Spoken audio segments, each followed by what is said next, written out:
नामपूरला आलो होतो मी पक्वाद बनवण्यासाठी आणि वाटेत आपल्याला भेटलं की आयुष्यभर साथ देणं काय असतं हे फक्त आपल्याला या आजीबाबांकडून दिसलं।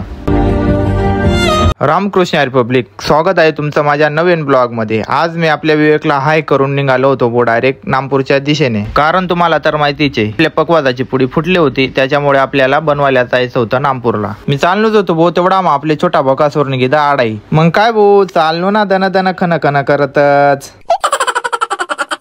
मग काय तेवढा मग गाव म्हणू आणि देवा महाराज ना बी पकवाज होता, दोन्ही जण लिंगणूच भाऊ आम्ही टिप्पा मार्गे झालं बेकार टॉपिक्स आहे भाऊ, टिप्पा आलो ना काय असेच राहत।